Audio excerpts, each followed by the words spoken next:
नमस्कार, मी प्रियांका नागने आपल्या मराठी चॅनलवरती तुमचं सर्वांचं स्वागत आहे।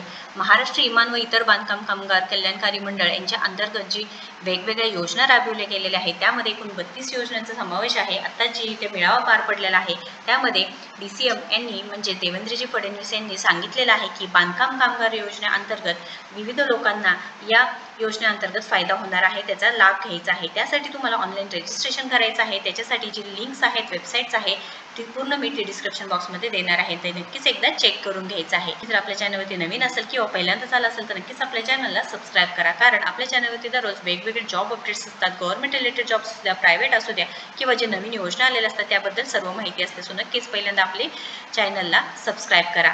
आता ही त्यांची देवेंद्रजी फडणवीस यांनी सांगितलेली माहिती आहे ते संपूर्णपणे आपण पाहून घेऊयात। बांधकाम कामगार मेळावा आपण या ठिकाणी आयोजित केला। खरं म्हणजे बांधकाम कामगारांना सामाजिक सुरक्षा मिळाली पाहिजे याकरता एक कायदा तयार झाला आणि त्या कायद्यामध्ये जेवढं काही बांधकाम चालतं त्याचा मॅन्डेटरी काही पैसे हे या मंडळात जमा करावे लागतील अशा प्रकारचा नियम झाला। पण हा नियम जरी असला तरी देखील त्याचं पालनही योग्य प्रकारे होत नव्हतं आणि बांधकाम कामगारांना त्याचे फायदे मिळत नव्हते। जेमतेम 3-4 लाख बांधकाम कामगार नोंदीत होते। ज्यावेळी मी मुख्यमंत्री झालो आणि मुन्नाजींना या मंडळाचं अध्यक्ष आपण केलं आणि त्याचवेळी देशाचे प्रधानमंत्री मोदीजी यांनी देखील आम्हाला हे सांगितलं की बांधकाम कामगारांकरता वेगवेगळ्या योजना सुरू झाल्या पाहिजे, त्यांचं रजिस्ट्रेशन झालं पाहिजे। आणि मग आपण मोठ्या प्रमाणात ते रजिस्ट्रेशन सुरू केलं। मला आठवतं की 5 लाखावरनं हे रजिस्ट्रेशन आपण 20 लाखापर्यंत नेलं।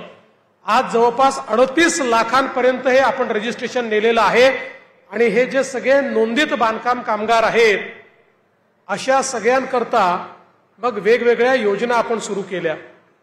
या योजनांमध्ये त्यांच्या पाल्यांना, मुलांना शिक्षणाकरता स्कॉलरशिप देण्याचा निर्णय आपण घेतला। पहिलीपासनं तर ग्रॅज्युएशनपर्यंत वेगवेगळ्या प्रकारच्या स्कॉलरशिप आपण देतो। त्यांना जर आयकॉनिक इन्स्टिट्यूशनमध्ये ॲडमिशन मिळाली तर त्याची सगळी फी देखील आपण त्या ठिकाणी देण्याचा निर्णय घेतला। आमचे जे हे कामगार आहेत यांच्या परिवाराला 5 लाखापर्यंतचा सगळा इलाज हा मोफत देण्याचा निर्णय आपण त्या ठिकाणी केला। एवढंच नाही तर कौशल्य प्रशिक्षणाच्या माध्यमातून मुलांना स्किल ट्रेनिंग देण्याचा निर्णय आपण केला।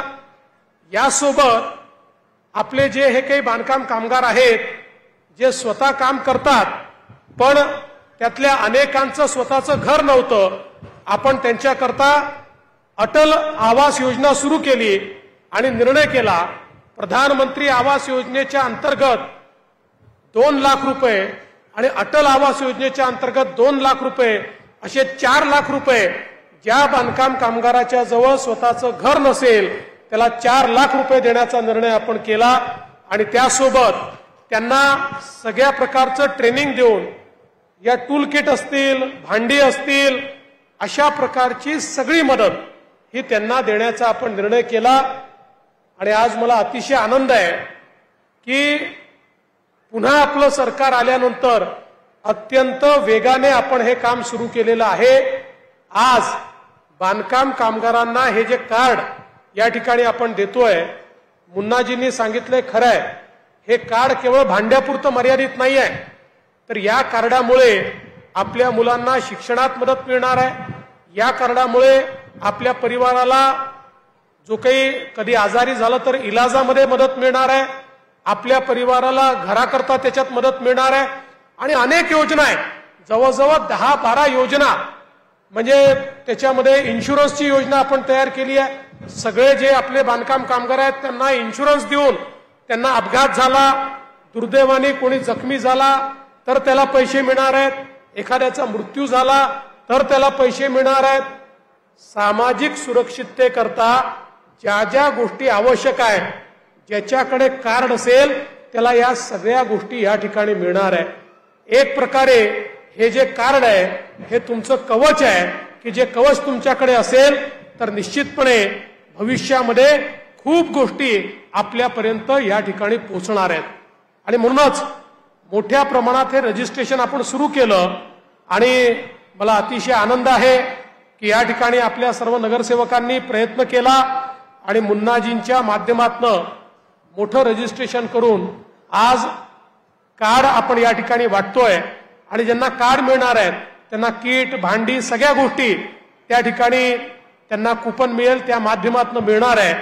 मला असं वाटतं की आपलं जे सरकार आहे मोदीजींच्या नेतृत्वात आणि महाराष्ट्रामध्ये आपलं सरकार हे सातत्याने सामान्य माणसाच्या जीवनात काय परिवर्तन करता येईल अशा प्रकारचा प्रयत्न आपण करतो. आपल्याला कल्पना आहे आपण लाडकी बहीण योजना सुरू केली. आज आपण वर्षाला 18,000 रुपये महिन्याला 1,500 रुपये लाडक्या बहिणींच्या खात्यामध्ये देतो.